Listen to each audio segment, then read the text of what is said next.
இரத்த சாட்சிகளை கனம் பண்ணுகிற ஆண்டவராகிய இயேசு கிறிஸ்துவின் நாமத்தில் உங்கள் யாவருக்கும் என்னுடைய அன்பான வாழ்த்துக்கள். இன்றைய தியானத்தின் தலைப்பு வீர வணக்கம், சோல்ஸ் ஆர் ஸ்டோன்ஸ். வாசிக்கும்படியாக எபிரேயர் நிருபத்திலிருந்து 11ஆம் அத்தியாயத்தில் 32 முதல் 40 வசனங்களை தெரிந்தெடுத்திருக்கிறேன். நான் என்ன சொல்லுவேன்? கிதியோன், பாராக், சிம்சோன், எப்தா, தாவீது, சாமுவேல் என்பவர்களையும் தீர்க்கதரிசிகளையும் குறித்து நான் விவரமாய் சொல்ல வேண்டுமானால் காலம் போதாது.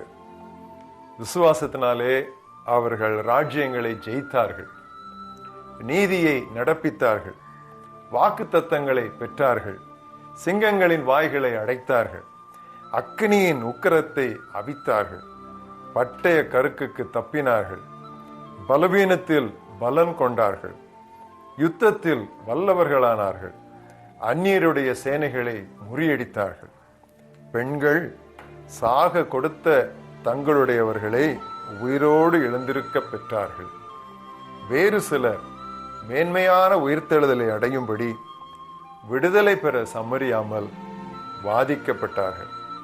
வேறு சிலர் நிந்தைகளையும் அடிகளையும் கட்டுகளையும் காவலையும் அனுபவித்தார்கள்.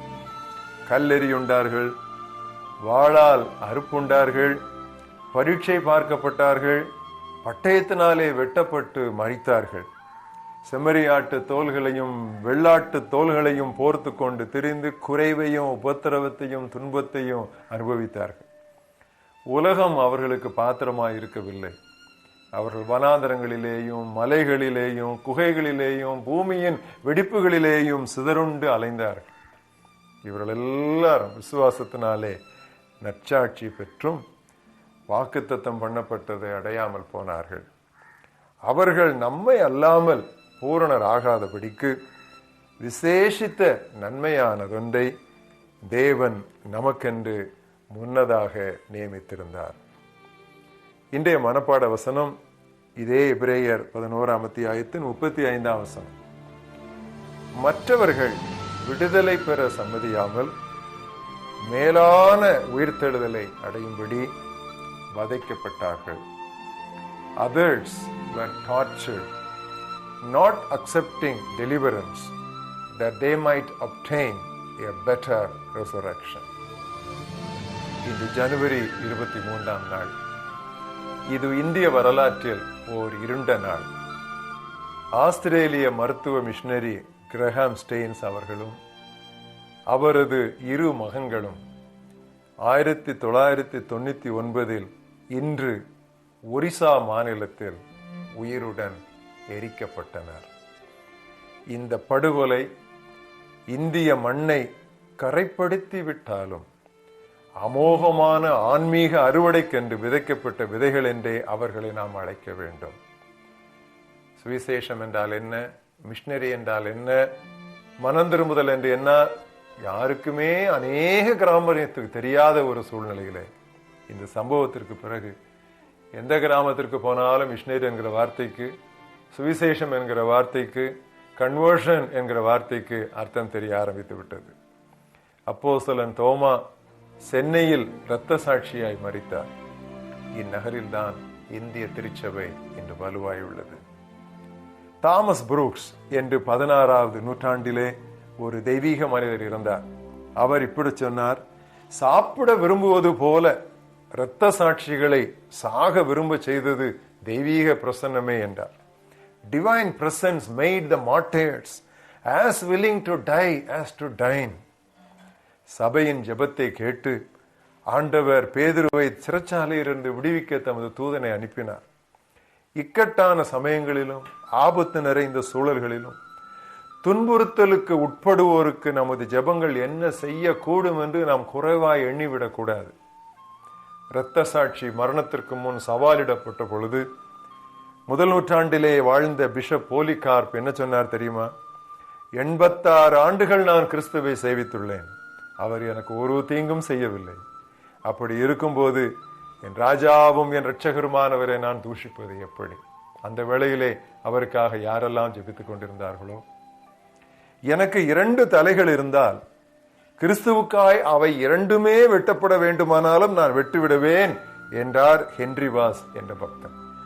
1993 ஆண்டு பாகிஸ்தான் சிறை ஒன்றில் தாஹிர் இக்பால் என்பவன் தூக்கிலிடப்படும் முன் அவனுடைய விசுவாசத்தை மறுதலித்து விட்டால் அவனுக்கு விடுதலை உண்டு என்று ஒரு தருணம் தரப்பட்டது.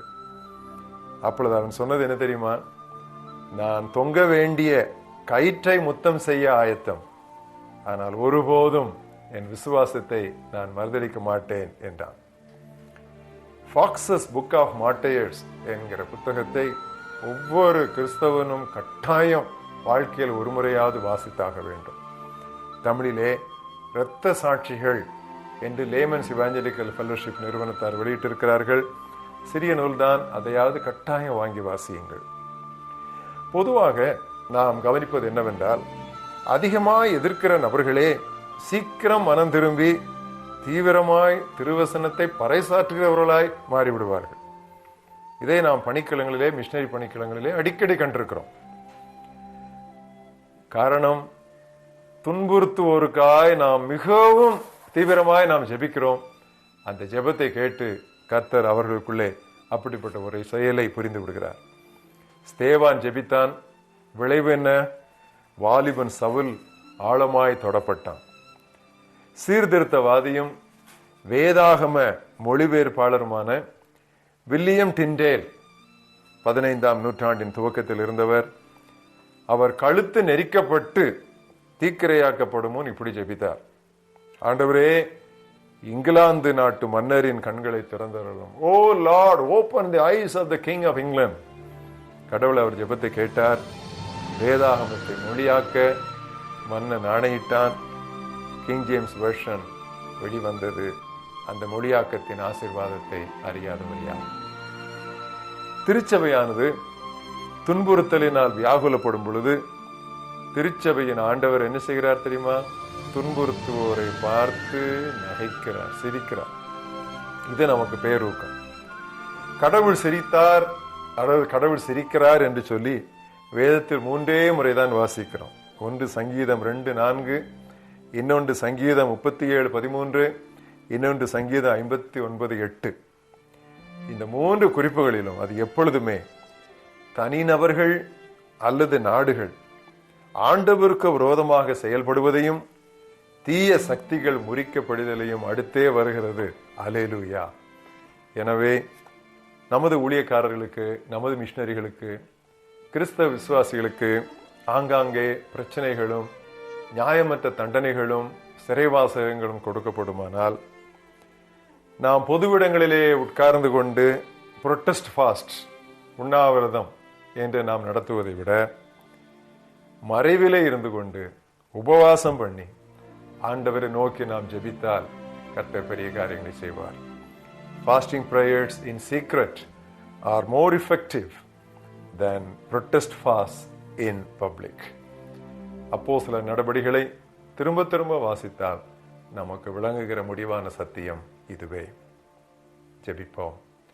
நல்ல ஆண்டவரே, இந்த அருமையான நாளிலே உம்முடைய சமூகத்திலே உமக்கு முன்பாக நாங்கள் இந்த முக்கியமான காரியத்தை நினைவு கூற எங்களுக்கு கொடுத்த இந்த நல்ல வாய்ப்புக்காக நாங்கள் நமக்கு நன்றி சொல்கிறோம்.